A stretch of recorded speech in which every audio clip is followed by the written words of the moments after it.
শরীরে শুধু রাতটুকুই আছে। আজ 18 বছর হয়ে গেলে বাড়িতে বিয়ে হওয়া, কোনোদিন তো এক পয়সা জিনিসও দিতে পারেনি। আবার বড় বড় কথার বেলায় না। ধরো বুড়ি কোন করে থাকবে? ওয়ার্ডরুমে মার কাছেই থাকবে।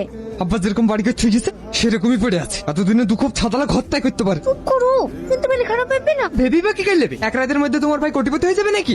দুবেলা দুমুঠো ঠিক মতো খেতেই তো পায় না। চোদ্দ সব কি হলো, এখনো বসে আছে যে? শুবা না? না, আমার ঘুম আসছে না, তুমি এসে পড়ো। ভাইয়ের কথা শুনে তুমি মন খারাপ করে বসে আছো তাই না? আরে না না, তুমি তো জানো ভাই সবসময় আর কি করে, ভাইয়ের কথা ধরতে গেলে হবে? হ্যাঁ জানি, সব জানি। ও যে আমাদেরকে হিট মেরে কথা বলে এটাও বুঝি, কিন্তু বুঝে কি করবো বল? শুধু ভাই না তো, গ্রামের সবাই আমাদের অবস্থা দেখে হাসি হাসি। মালা, তুমি তো জানো এই সংসারের জন্য আমি কত খাটি, কত পরিশ্রম করি। লোকের বাড়ি কাজ করে তার কোটিপতি হোসাই না, তুমি দেখে বলা আমাদের সম্ভব হয়? আমরা বলো গো। ভাবি, তোমার ভাইয়ের লেগে একটা লুঙ্গি নিয়ে আসো তো। আসছি বোন, তুমি মন খারাপ করো না, তুমি পড়ো, আমি ভাইকে লুঙ্গিটা দিয়ে আসি। রাহুল দা, রাহুল দা।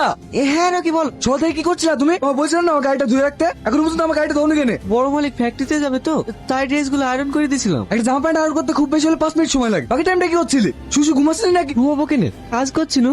কাজ করতে তো গাড়িটা ধোয়ানি কেনে? গাড়িটা ধোয়া কি কাজের মধ্যে পড়ে না? এই রোদের মধ্যে আমি এখন বাইকে বাজারে যাবো?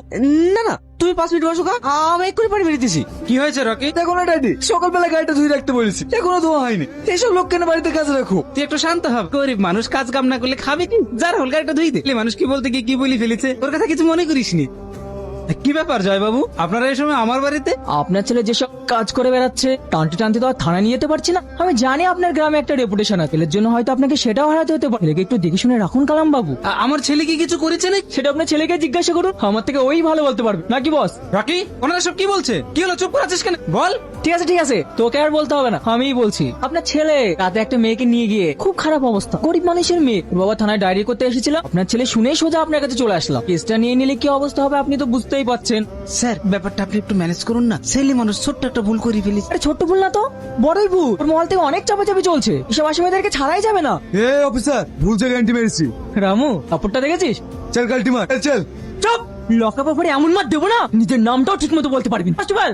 আরে স্যার, একটু সাইড আসুন না, বসুন স্যার। আপনি কি বলার জন্য আমাকে এখানে ডেকে নিয়ে আসলেন সেটা আমি ভালো করেই বুঝতে পারি, দিতে পারেন, সমস্যা নেই। স্যার, 2 লাখ। না না, 2 লাখ হবে না, এর বাবা আছে আর অফিসাররাও আছে, ওদেরকেও তো আমাকে হ্যান্ডেল করতে হবে তাই না? তাহলে 5। ওকে ডান। ঠিক আছে স্যার, আমি এক্ষুনি এনে দিচ্ছি। এক নজরে না দেখিলে দুনিয়ায় আন্ধার হয়। হ্যাঁ, রাহুল না, ও তো বললো বাড়ি চলে যাবো। গোয়ালে কি করছে? এ রাহুল দাঁড়া, কি হলো? তুই কেটে দেখে দেখে কি তাই ব্যাপার? রুটি ভাই শেষ হলো, আইয়া আছে। এ রুটি আর কি দেখবি, কোনোদিন দেখিসনি নাকি? দে, বললাম না রুটি আছে, দে। একটা জিনিস বুঝতে পারছি, তুই রোডে গোয়াল ঘরে কি করছিস? কেন খাস না? চাল কোথাকার, চা কাজ কর গা, গাড়ি আনো।